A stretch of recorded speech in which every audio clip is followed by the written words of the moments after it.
Oke, baik teman-teman. Assalamualaikum warahmatullahi wabarakatuh. Balik lagi bersama saya ya, Muhammad Rogibal Hajimi pada video penugasan dari mata kuliah akuntansi pengantar dan praktik yang diampu oleh dosen kita Pak Hafid Fitra Habibi pada mata kuliah akuntansi pengantar dan praktik. Oke, kenapa kali ini saya membawakannya sangat bersemangat? Ya, biasanya juga sih semangat, tapi sekarang lebih semangat karena sekarang ini merupakan penugasan, bisa dibilang penugasan terakhir ya. Pada pertemuan kita kali ini kita akan penugasan pada pertemuan 11, di mana pertemuan 11 ini adalah pertemuan terakhir pada semester 1. Ya, pada penugasannya kali ini kita akan menjadi detektif dari sebuah perusahaan, dari perusahaan yang kita jalankan yaitu PT KAI Nuritelindo ya teman-teman. Baik, untuk seperti biasa, untuk penugasannya, agar penugasannya berjalan dengan lancar, berjalan dengan sempurna, seperti biasa kita memakai panduan dan pedoman yang berpacu pada modul atau handout perkuliahan yang telah diberikan oleh dosen kita ya. Sebentar, kita buka dulu di Google Chrome ya. Kita buka di Google Classroom. Mohon maaf nih kalau jaringannya rada-rada lemot ya teman-teman. Karena kalau kita mengerjakan penugasan tanpa modul ini, ya kita kan kebingungan dan tugas kita ini tidak berarti apa-apa ya. Jadi untuk lebih akurat lagi, ya seperti biasa, kalau video-video penugasan saya ini ya terus terang menggunakan modul yang diberikan oleh beliau. Oke.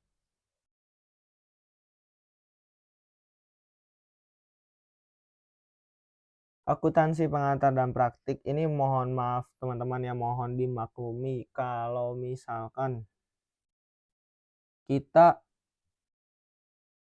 kelamaan ininya, soalnya ini jaringannya rada-rada susah ya di sini. Ada jaringan tapi jaringannya tidak terlalu ngebut ya.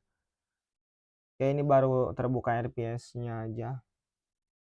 Di sini saya no edit ya, no edit. Jadi murni bahwa ini tuh penugasan kita lakukan dengan seada-adanya, tanpa editing, tanpa memotongnya atau meng-cut videonya. Oke, kita tunggu saja, mohon maaf. Tapi nanti kalau misalkan ada keperluan saya pause, saya akan pause nih. Ini kelamaan ya buka judul materinya, buka pertemuannya, jadi saya akan pause dulu. Baik teman-teman, sudah terbuka nampaknya handout-nya ya. Ini pertemuan 1, 2, 3, 4, 5, 6, 7, 8. Mungkin ini terhalang oleh saya ya, terhalangi oleh saya, dan ini pertemuan 11. Intinya ini pertemuan 11 kita buka di sini ya. Nah, oke, kita akan bacakan pembukaannya dulu ya teman-teman. Prakata dari penulis cerita menjadi pembaca yang kritis. Selamat datang kembali, para pemikir strategis. Selama 10 pertemuan, kita telah berfokus pada tujuan, menciptakan catatan sejarah keuangan yang akurat. Kita telah menjadi penulis, pencatat, dan arsitek. Laporan laba rugi dan neraca yang berhasil kita hasilkan adalah testamen dari kerja keras dan ketelitian kita. Namun, laporan keuangan yang hanya tersimpan di laci tidak memiliki nilai. Nilainya baru muncul ketika seseorang membacanya. Laporan tersebut dibaca oleh orang-orang yang keputusannya sangat penting. Investor yang bertanya, apakah perusahaan ini layak untuk saya tanamkan modal? Ya, kalau bagus berarti layak ya. Bankir yang bertanya, apakah perusahaan ini mampu membayar kembali pinjaman yang akan saya berikan? Ya, kalau perusahaannya bagus, labanya bagus, pendapatannya bagus, ya operasinya semuanya bagus, berarti kalau keuntungannya besar ya mungkin berarti untuk membayar pinjaman kepada bank. Manajemen yang bertanya, area mana dari bisnis yang sudah efisien dan area mana yang perlu diperbaikan. Yang artinya area mana yang sudah mantap dan area mana yang perlu dimantapkan lagi ya. Untuk menjawab pertanyaan-pertanyaan tersebut, mereka tidak hanya melihat angka laba bersih atau total aset. Mereka melakukan investigasi. Mereka menggunakan serangkaian alat analisis untuk membongkar laporan keuangan, membandingkan antar komponen dan mencari pola. Mereka bertindak sebagai analisis keuangan. Hari ini kita akan mempelajari 3 alat utama dari peralatan detektif seorang analisis keuangan. Kita akan menerapkan alat-alat ini pada laporan PT KAI Nuritelindo yang baru saja kita terbitkan untuk mengungkap cerita kesehatan dan kinerja yang tersembunyi di dalamnya. Jadi kita akan membongkar, mencari tahu bagaimana sih si PT Kaindo Retailing itu di dalamnya yang sudah kita operasikan dari 10 pertemuan ke belakang ini, apakah benar-benar sehat atau emang sakit gitu ya. Nanti kita akan cari tahu. Kita akan tetap berpacu pada modul ini ya, teman-teman. Ada 3 bagian teknik utama yang digunakan untuk menganalisis laporan keuangan masing-masing memberikan perspektif yang unik. Oke, yang satu itu analisis horizontal. Tujuannya untuk melihat arah pergerakan dari waktu. Apakah penjualan kita bertumbuh atau menurun? Apakah beban gaji kita membengkak lebih cepat daripada pendapatan? Oke, jadi cara kerjanya itu membandingkan angka satu pos laporan keuangan dari satu periode dengan periode sebelumnya. Perubahannya bisa dinyatakan dalam nilai absolut, rupiah atau persentase. Jadi analoginya seperti kita melihat rekaman video. Kita tidak hanya menyaksikan melihat satu frame, tetapi seluruh adegan untuk memahami alur ceritanya. Nah, ini analisis horizontal itu kita menyaksikan semuanya ya, membandingkan angka dari masa lalu untuk angka yang akan kita butuhkan nanti. Kemudian analisis vertikal ini tujuannya untuk melihat proporsi atau komposisi dari setiap komponen dalam satu periode. Berapa persen dari total aset kita yang berupa persediaan, berapa sen dari setiap rupiah penjualan yang menjadi laba bersih. Oke, kemudian cara kerjanya menyatakan setiap pos dalam laporan keuangan sebagai persentase dari sebuah angka dasar. Di neraca, angka dasarnya adalah total aset. Di laporan laba rugi, angka dasarnya adalah penjualan bersih. Nah, itu cara kerjanya ya. Analoginya itu seperti melihat diagram lingkaran, pie chart ya. Kita melihat seberapa besar potongan kue di setiap komponen. Seperti itu. Terus ada analisis rasio, ini yang paling akurat ya. Kenapa? Enggak kenapa sih, dalam kurung alat paling kuat. Tujuannya menciptakan hubungan-hubungan bermakna antara dua angka atau lebih dari laporan keuangan untuk mengukur aspek spesifik dari kinerja atau kesehatan perusahaan.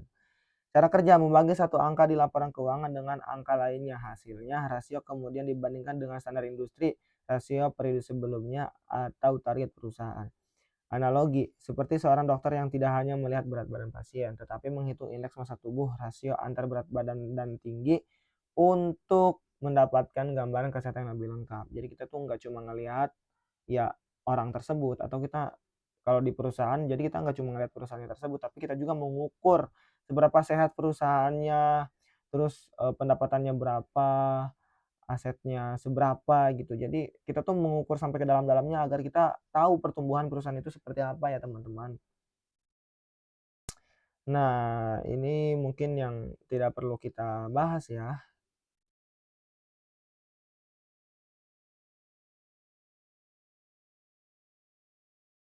Nah, sekarang itu langsung pada intinya saja. Intinya penugasannya itu ada di sini nih. Nih, ini sudah disiapkan tabelnya di sini yang akan kita isi. Nah, ini akan kita isi dan hasilnya kita akan tuangkan di sini ya teman-teman. Nah, ini. Oke. Kemudian ini masih sama. Nah, ada di sini tabel analisisnya atau untuk pembanding. Jadi dari PT Kaindo Retailing kita selama 2 bulan dan perhitungan dari PT Kebayoran Niaga Utama selama 1 tahun. Di sini nanti kita akan isi perbandingannya ya. Nah, setelah itu saya akan bacakan kembali. Sorry tadi ini nih. Sekarang saatnya kita mempraktikkan ini. Buka kembali laporan keuangan PT Kaindo Retailing untuk periode yang berakhir pada 29 Februari 2024 yang telah Anda hasilkan di pertemuan 10. Tugas Anda menjadi analisis keuangan. Gunakan laporan tersebut untuk mengisi laporan investigasi di bawah ini. Lakukan perhitungan dengan cermat. Nah, jadi ini bagaimana cara kerjanya teman-teman. Di sini kita itu untuk harus membuka kembali ya laporan keuangan PT Kaindo Retailing yang pada tanggal 29 Februari 2024. Namun ya, beliau mengatakan, Pak Hafid itu mengatakan bahwa semuanya itu sudah dicantumkan di sini dan kita tinggal menjalankan alur-alurnya saja teman-teman ya. Alur-alurnya saja teman-teman. Jadi laporan keuangannya itu sudah diringkas dalam tabel ini dia. Tuh kan, per tanggal 29 Februari 2024. Jadi ini dia untuk total aset lancarnya ada di 682 juta, di total liabilities jangka pendeknya ada 195 juta, kemudian untuk total asetnya ada 829 juta 500, Kemudian total liabilities-nya ada 400 juta, penjualan bersih selama 2 bulan ada 480 juta, kemudian laba kotor di 2 bulan ada 120 juta, kemudian laba bersih di 2 bulan ada 45 juta ya. Nah, kalau ini diekstrak dari laporan keuangan audit. Kalau ini PT Kebayoran, kita berpacunya ya selama penugasan kita yaitu PT Kainu Retailindo ya, teman-teman. Nah, nanti kita akan bandingkan juga hasilnya di sini.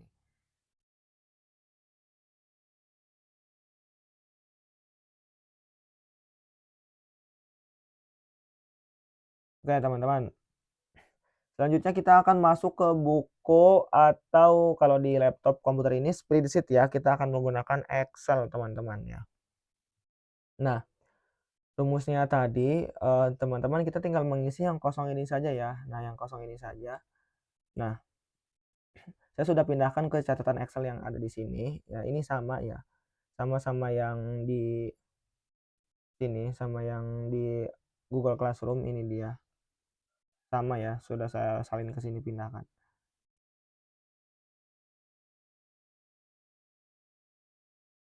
Oke, sebentar. Sebentar, teman-teman. Oke, teman-teman, kita lanjut ya. Sorry tadi videonya ke-skip ya. Oke, kita sudah pindahkan tadi di Excel ya, teman-teman, ini ya. Jadi rumusnya itu adalah seperti ini. Nah, kita contohkan satu saja karena saya sudah buat dan saya tinggal menjelaskannya, teman-teman. Jadi, di perhitungannya kali ini, nah, ini kita tinggal ambil ini, aset lancar dibagi liabilitas jangka pendek. Berarti kita lihat aset lancarnya di sini berapa ya. Nah, ini dia. Total aset lancarnya itu ada di 682 juta dibagi liabilitas jangka pendek. Nah, jadi 682 juta dibagi 195 juta ya, teman-teman. Nah, ini kan yang masih kosongan ya. Nah, saya sudah buat yang sudah saya isi, ini dia. Nah, jadi perhitungannya adalah aset lancar dibagi liabilitas jangka pendek. Jadi 682 juta dibagi 195 juta hasilnya itu 3,4974359. Interpretasi singkat, apakah posisi kas jangka pendek kita sehat ya, pertanyaannya. Ya kalau segini bisa dibilang lumayan sehat kali ya, karena saya tidak tahu pasti dan belum bisa mengetahui dan memutuskan juga segini tuh sehat apa enggaknya, teman-teman. Mohon maaf ya, saya tidak tahu. Jadi saya cuman mengisi ininya saja. Nah, kemudian ada total liabilitas. Kemudian untuk solvabilitas ini rasio utang terhadap aset ya, teman-teman. Jadi total liabilitas dibagi total aset. Total liabilitasnya itu 400 juta dibagi 829.500.000 dan hasilnya adalah 0,48%. Seberapa besar ketergantungan kita pada utang ya? Segini ketergantungannya di angka 0,48%. Jadi menurut saya lumayan kecil ya ketergantungan kita terhadap utang, karena ya mungkin kita bisa membuat modal sendiri dari hasil keuntungan kita ya, teman-teman. Kemudian profitabilitas ini adalah margin laba kotor ya. Laba kotor dibagi penjualan bersih. Oke, 122 juta, laba kotornya penjualan bersihnya itu 480 juta. Hasilnya adalah 0,25%. Seberapa efisien harga pokok kita? Ya, seefisien-efisiennya angka ini adalah 0,25% ya. Margin laba bersih ya. Sekarang laba bersih dibagi penjualan bersih 45 juta dibagi 480 juta, 0,009%. Seberapa keuntungan bersih dari setiap penjualan? Ya, keuntungan bersihnya adalah 0,09%. Sangat kecil ya menurut saya ini, atau mungkin kecil pun untuk hanya satu penjualan. Kalau penjualannya dikali 1000 atau 10.000 penjualan, mungkin ini akan menjadi angka yang sangat besar ya, teman-teman.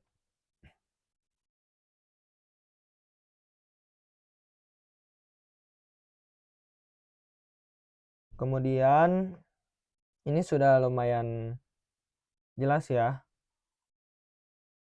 Mohon maaf kalau misalkan ini sangat-sangat kurang jelas karena saya menjelaskan video ini apa adanya ya, teman-teman. Sangat mohon dimaklumi sekali. Namun saya sangat semangat karena ini emang tugas akhir ya.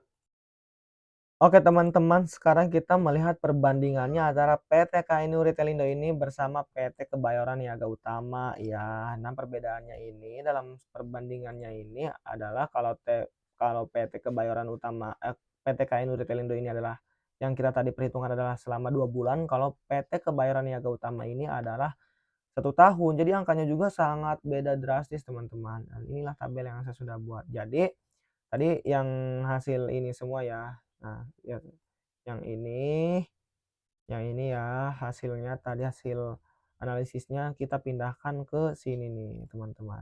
Nah, kita pindahkan ke sini. Ini untuk PT KNU Retelindo. Kemudian kita melakukan perhitungan lagi untuk PT Kebayoran Niaga Utama. Ini dia hasilnya. Ini sudah di angka miliar ya. 47 miliar, bukan 47 juta lagi, ini miliar dibagi 22.180 miliar. Jadi hasilnya 2,1619929.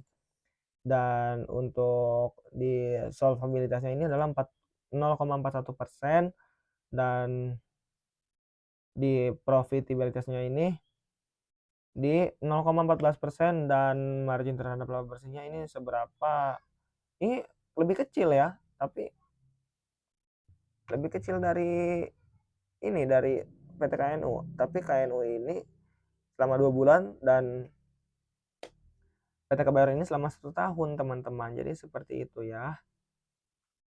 Oke teman-teman, jadi kesimpulannya adalah mungkin saya tidak bisa membuat kesimpulan ya. Jadi intinya mohon maaf banget karena saya membuat video ini apa adanya dan apa yang saya bisa. Tapi lihatlah saya yang sedang bersemangat ini karena ini adalah tugas dari akhir semester 1 ya teman-teman.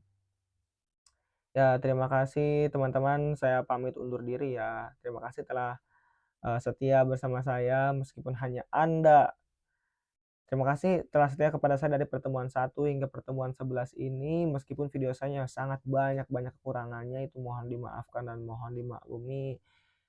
Wabillahi taufiq wal hidayah. Wassalamualaikum warahmatullahi wabarakatuh.